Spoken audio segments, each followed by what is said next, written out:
I don't know, I'm just me, I'm just me. I'm very disorganized at times, I'm organized at times, and I'm just me. Freddie Mercury, who died last night of AIDS. There have been tributes to his talent and his courage from friends and from fans. Still love you all. I'm sorry it has to end this way. We lost Freddie Mercury to AIDS. People from all over are paying tribute to his incredible talent and bravery, and his fans still love him like crazy. I'm sorry it had to end this way. November 24th, 1991, a day that changed music forever. The world lost Freddie Mercury, the legendary lead singer of Queen.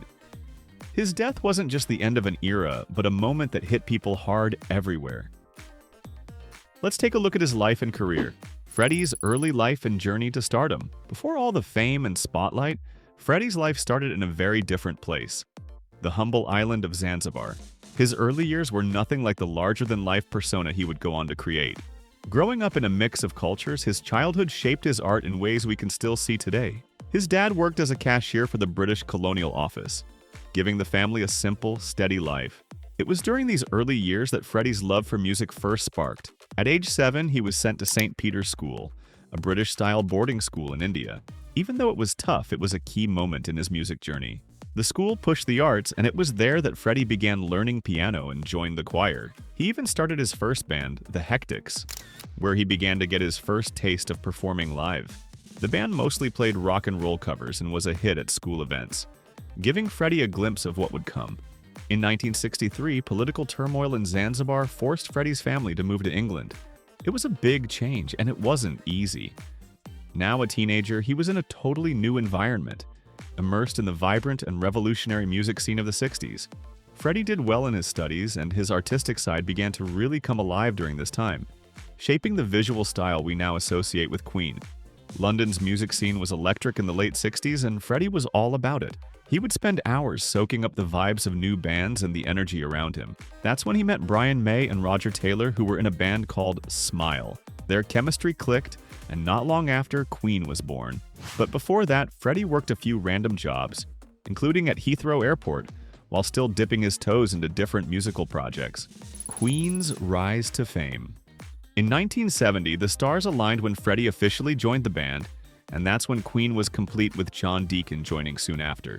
Freddie had an instant impact, even helping to come up with the band's name and designing their iconic logo with each member's zodiac sign. In the beginning, things weren't easy. Queen's unique sound, a mix of rock, opera, and everything in between, didn't fit into any easy category. It was tough getting people to fully embrace it, but Freddie's drive and vision never wavered. In 1973, the band released their first album. It didn't blow up immediately, but it showed off their originality. By 1974, they were making waves, and in 1975, they released A Night at the Opera, which included the legendary Bohemian Rhapsody. This 6-minute masterpiece, blending rock and opera, instantly became a classic and secured Queen's place in rock history. Freddie's artistic evolution. From the mid-70s to the early 90s, Queen, with Freddie Mercury as its wild creative leader, went through some incredible transformations. It was a time of musical and visual evolution, with Freddie pushing the boundaries in both areas. Queen's early music was a bold mix of hard rock, progressive rock, and even a bit of heavy metal as heard in albums like Queen and Queen 2. But in 1974, with Sheer Heart Attack and A Night at the Opera, they began to break all the rules. Bohemian Rhapsody was a perfect example of that, a crazy blend of hard rock and opera that no one had ever heard before. Freddie's role in Queen was multi-dimensional.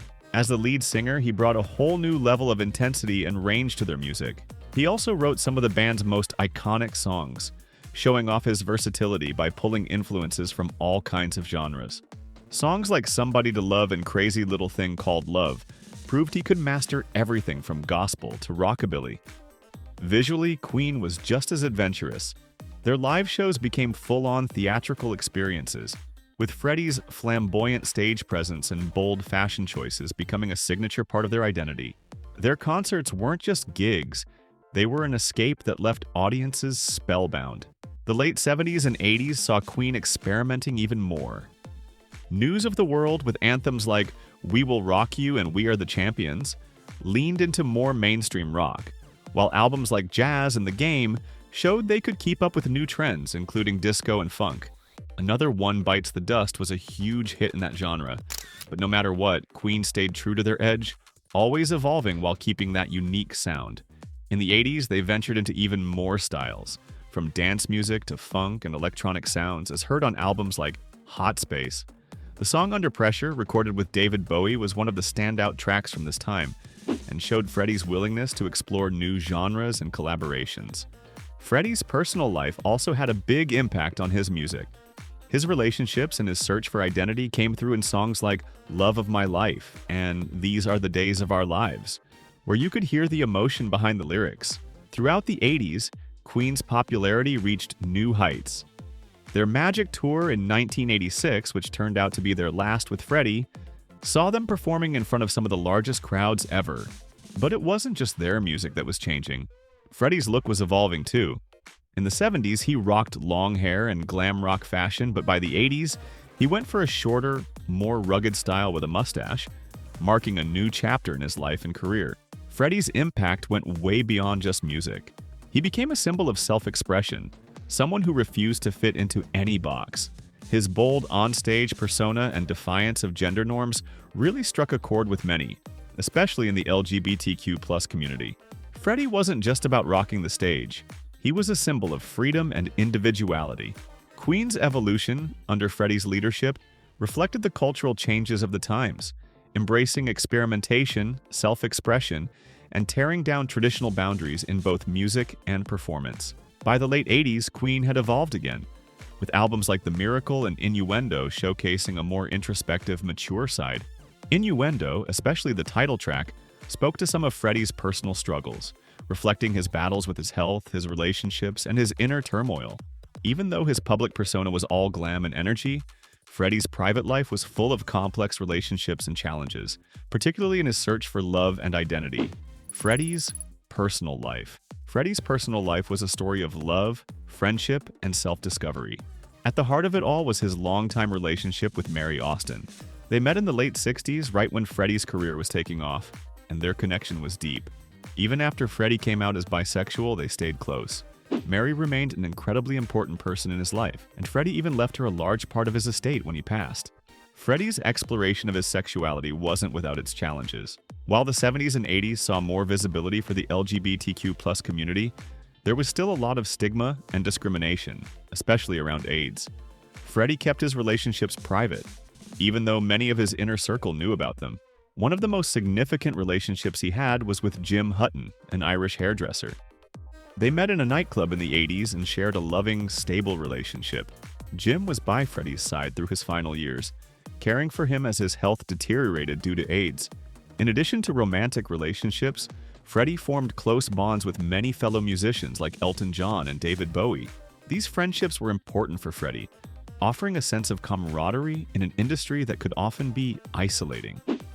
Freddie and AIDS. In the late 80s, Freddie's battle with AIDS became a private yet very public struggle. The disease was still poorly understood and surrounded by fear and prejudice, particularly against the gay community. Freddie, being such a public figure, faced intense media scrutiny as his health declined. But despite everything, he kept working on his music. His last album with Queen, Innuendo, came out in 1991. Even though he was seriously ill, the media, however, began to notice as his appearance became more frail, leading to widespread rumors and speculation. Freddie never confirmed any of this publicly, choosing instead to keep his private life just that, private. It wasn't until the very end on November 23, 1991, that he released a statement confirming his AIDS diagnosis. Just a day later, he passed away at the age of 45. His death was a turning point in how the public saw AIDS, helping to break down some of the stigma surrounding the disease and showing that it could affect anyone, even a rock legend. Legacy and impact. Freddie's legacy continues to live on, especially in the fight against AIDS. The Mercury Phoenix Trust, set up by Queen and Freddie's manager, raised millions for AIDS research. The Freddie Mercury tribute concert in 1992, which featured huge names in music, was broadcast to millions of people and raised awareness for AIDS in a way that hadn't been done before. In his final days, Freddie spent time at home, surrounded by those closest to him. His mansion, once full of wild parties, had become a peaceful sanctuary where he spent his last moments. Despite his failing health, his love for his 8 cats remained a source of joy. and he even had long chats with them, making sure they heard his voice while on tour. His partner Jim Hutton was a constant support, and Freddie even took time to paint abstract art, perhaps expressing his inner thoughts and emotions through those works. In his final days, Freddie made the brave decision to stop his medication. This wasn't him giving up, it was him choosing to face the end on his own terms, something that had always defined him. He also took steps to ensure that his legacy would live on, making sure his loved ones were cared for after his passing, particularly Mary Austin, who played such a vital role in his life. Behind the legend, Freddie's struggles. While Freddie's life seemed like one big party, it was far from perfect. Behind the scenes, he dealt with personal struggles, including drug addiction. The 70s and 80s were a time of excess in rock and roll, and Freddie was no exception. He was known to indulge in cocaine, a common part of the rock scene back then. Fame, constant touring, and the pressures of public life led him to use substances as a way of coping with the stress and challenges of his career. Cocaine played a major role in Freddie Mercury's life during the height of Queen's success. The drug was easy to get and quickly became a staple at parties and social gatherings. But it wasn't just for the high. For Freddie, cocaine was a way to keep up with his crazy schedule and maintain his high-energy performances. It helped him power through the intense demands of being a global rock star. However, the toll cocaine took on Freddie's health was huge. The drug's physical and psychological effects, like heart issues, breathing problems, and mental struggles such as anxiety and paranoia, started to show. As his addiction grew, it affected his relationships with those close to him. Friends and bandmates noticed shifts in his behavior, from irritability and erratic actions to moments of deep introspection, followed by bursts of intense energy. The constant highs and lows made interacting with him unpredictable, adding tension to both his personal life and professional collaborations. Despite these struggles, Freddie's talent and charisma were enough to mask the issues, allowing him to keep performing and making music at a high level. But the lifestyle that came with his drug use led to risky decisions and chaotic behavior. His personal life, filled with relationships and extravagant parties, often reflected the chaos brought on by his addiction, exposing him to even more dangers and health risks. The troubled collaboration with Michael Jackson. In the early 80s, Freddie Mercury and Michael Jackson, two of the biggest names in music, tried to collaborate on a series of songs, but their partnership quickly soured, largely due to Freddie's drug use. Michael, known for his disciplined and professional approach to music, struggled to work with Freddie's unpredictable behavior, which was worsened by his cocaine addiction. The two started with excitement, working on tracks like There Must Be More to Life Than This and State of Shock. But the sessions became increasingly strained. Freddie's drug use led to delays and erratic actions that clashed with Michael's need for focus and control in the studio. Michael, who didn't use drugs or alcohol, was disturbed by seeing Freddie indulge in cocaine during breaks. The tipping point came when Michael learned Freddie had brought a drug dealer into the studio, which led to the collaboration falling apart. Their unfinished tracks were left in the vault for years. Michael later teamed up with Mick Jagger to finish State of Shock, while Freddie included There Must Be More to Life Than This on his solo album. The failed collaboration between the two stars is a reminder of how personal struggles, like addiction, can derail even the most promising partnerships despite their mutual talent and success. The final photo, a heartbreaking moment. One of the most haunting images of Freddie Mercury was captured in August 1991. The photo shows Freddie standing in the garden of his Kensington home, Garden Lodge. Despite looking frail, his natural charisma still shines through. In the picture, he's wearing a blue and white striped shirt and light trousers, and though his once robust frame is noticeably thinner, he still radiates the energy that made him a legend. It's an emotional snapshot, a mix of heartbreak and beauty that shows the undeniable spirit of Freddie, even as he faced the final stages of his life. A powerful final image, just months before Freddie Mercury's death, became a visible testament to the toll AIDS had taken on his body. Despite his frail appearance, Freddie's posture remained strong and dignified, a reflection of the same resilience that defined his career. The garden setting, surrounded by lush greenery and vibrant flowers, provided a sense of tranquility, offering a sharp contrast to the internal battles Freddie was facing. It's as if, in that moment, he was still fighting for some semblance of normalcy and peace amidst his declining health. At this point, rumors about his health were circulating widely, especially due to his rare public appearances and visible changes in his appearance. Yet, Freddie chose to keep his battle private, focusing instead on his music and the people he loved. This photograph gives us an intimate glimpse into his final days, capturing a side of Freddie that was rarely seen by the public. Jim Hutton, Freddie's partner, took the photo.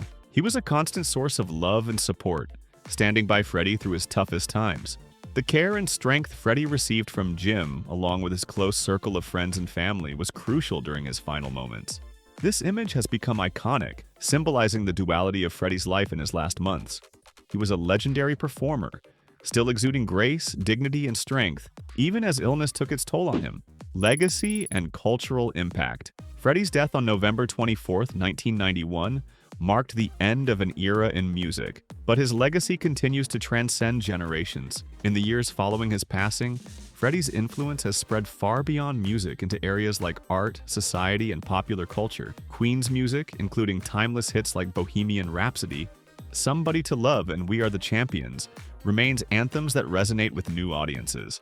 These songs' innovative structure, eclectic styles, and Freddie's powerhouse vocals continue to be staples on radio playlists, in movies, and at sporting events. A resurgence of interest in Freddie's life came with the release of the 2018 biopic, Bohemian Rhapsody, which brought his story and Queen's music to a younger audience. The film showcased his larger-than-life persona and the iconic sound he helped create.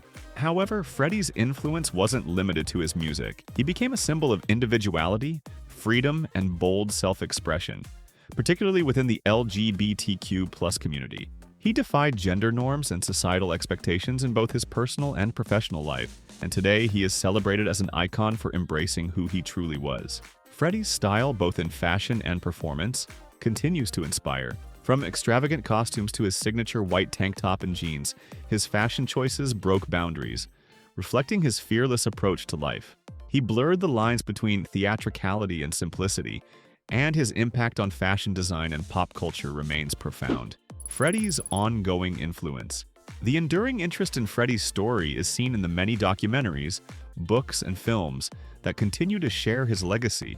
These portrayals have introduced his artistry to new audiences while preserving his memory. Freddie's story is a testament to resilience, and his openness about his sexuality and his battle with AIDS has made him an important figure in the fight for LGBTQ+ rights and health awareness. His music, life, and activism speak to universal themes of struggle, triumph, and the pursuit of authenticity. Freddie Mercury's legacy isn't confined to the past. It's still evolving, touching lives through his songs, his cultural impact, and the ongoing work of the Mercury Phoenix Trust, which raises awareness and funds for AIDS research. His life was marked by both triumphs and challenges, and his story continues to inspire people around the world to live unapologetically and authentically.